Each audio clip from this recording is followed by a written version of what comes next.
Okay, so I'm just going to let this video play out a little bit, but this is just images to go along with the handout I've given you. And I'll just cycle through the images. You can read as you go and just pause the videos and just notice I have figure 1, figure 2. So it's just reference as you go. I have figure 1 and figure 2 in bold as you read.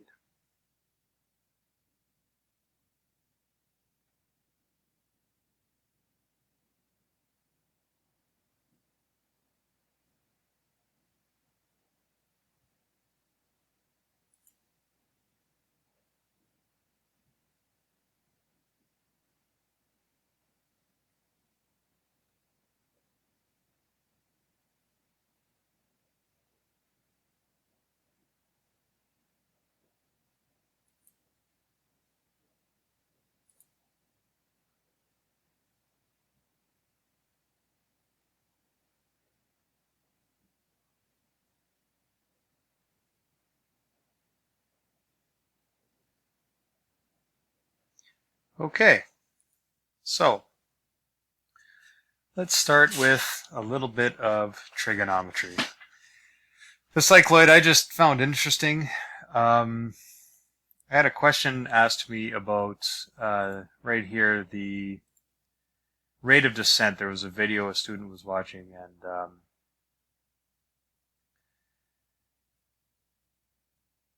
and what is the quickest rate of descent? So and why is it that when you release this ball here and this one here, they end up at the same place at the same time? So just a little bit of history there, little food for thought. So,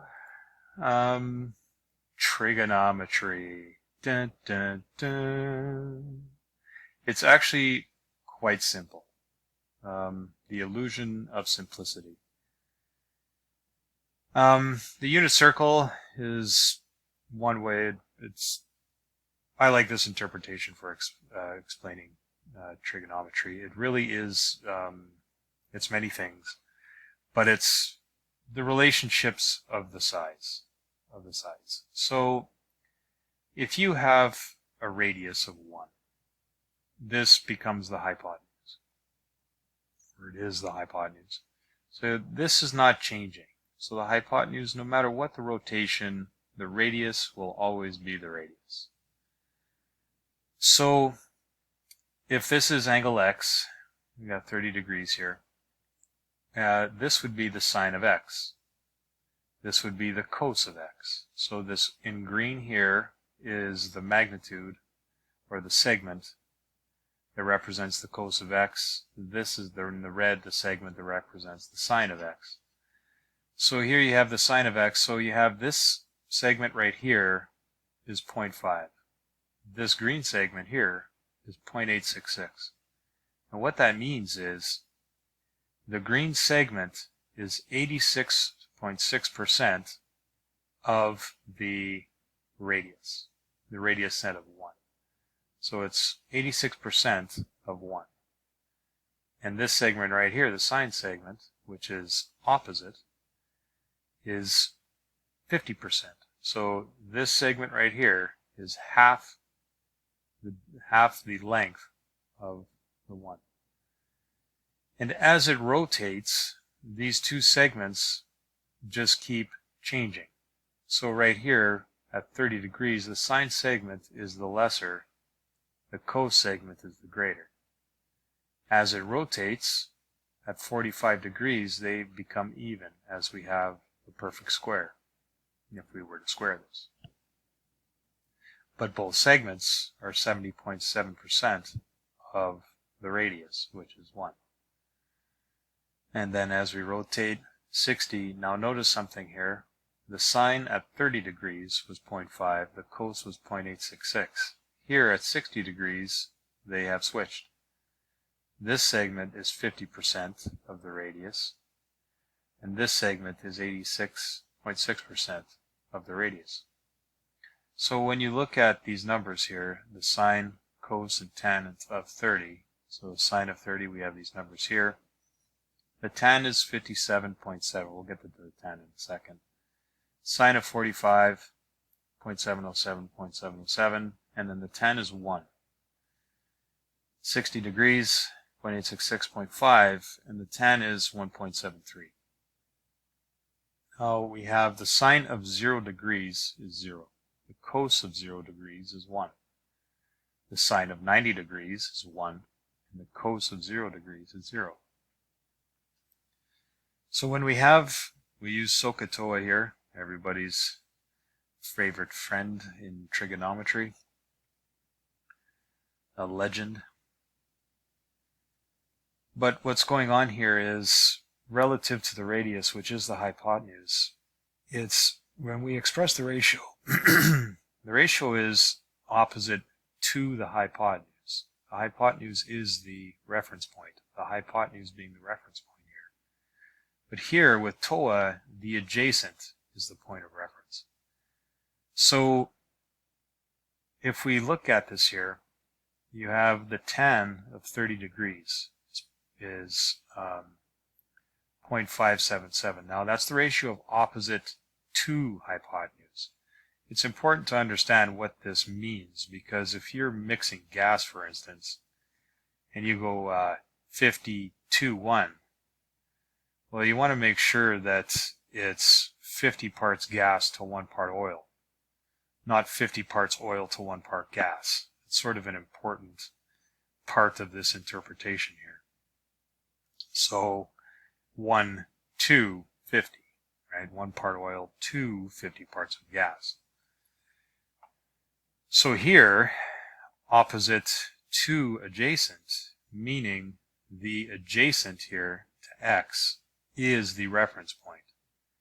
So what that means is this magnitude is sort of irrelevant.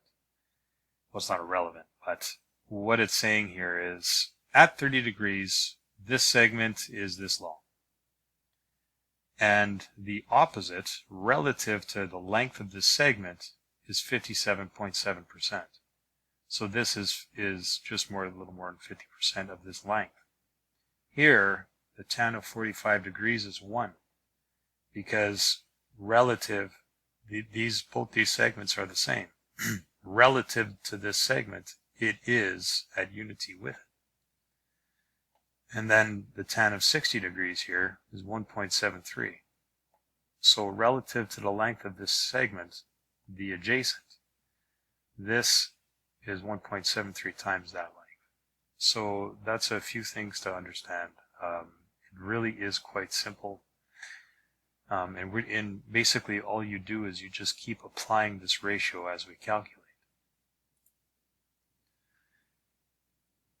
Relative to now 90 degrees, as this becomes, so you see here, the cos of 0 degrees is 1, because as this hypotenuse here, as the radius is rotating down to 0 degrees, this segment is getting smaller, as you can see here. From 60 degrees, it rotates down to 45, it's getting smaller, down to 30, smaller, and then eventually, and then as this decreases, well, the sine segment is increasing. It's rotating down, it has this length, this cos is getting longer, cos is getting longer, and then eventually when it rotates down to 0, well, this cos segment is 1. It's at 1. It's the same length as the radius. Whereas and the sine is 0, because there is no sine segment here. Alternatively, the sine of 90 is 1 and the cos is 0, because as this is rotating, the sine segment is getting larger and larger and larger until eventually at 90 degrees it is the same length, and the cos then is getting smaller and smaller and it is exhausted. So, and then if we go to each side, you'll find that the sine of 80 degrees is the same as the sine of 100 degrees, because this rotation and this relationship just carries on past here. So, and that's sort of the relationship between sine, cos, and tan. So because of this relationship, it's important to understand something as we're using our calculators. We got SOH, ka, and toa. The sine is the opposite to hypotenuse, which is the opposite to 1, which means that the opposite will always be between 0 and 1. So with the cos, it will be between, and now this is relative to a counterclockwise rotation, the opposite here starts at 0, rotating goes to 1. The cos, the adjacent segment here, starts at 1 and then goes to 0. Now here the tan is opposite now where 1 is any given magnitude, as I previously mentioned. So what that means is the sine segment will always give you a decimal unless you're at 0 degrees or 90 degrees. There will not be a value that's larger than 1. And the same thing goes for the cos. Depending on whether you're at 0 or 90 degrees, it will give you either 0 or 1 or a decimal for anything in between. That is what's similar between sine and cos. Whereas only tan will provide both a decimal and a number greater than 1 because of the relationship of that segment. So again, at 30 degrees is 0.577, 1 to 1 at 45, and 1.73 at 60. So as we're using our calculators, it's important to recognize these little simple little relationships going on.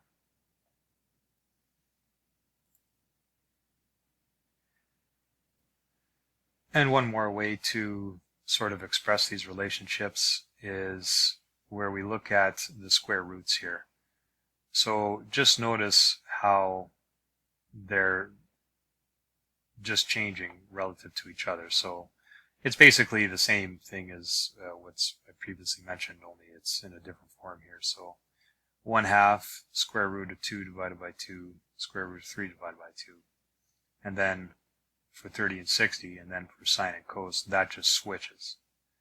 Right here, here, and here. And then for tan, we have 1 over square root of 3 over 1, and then square root of 2 over 2.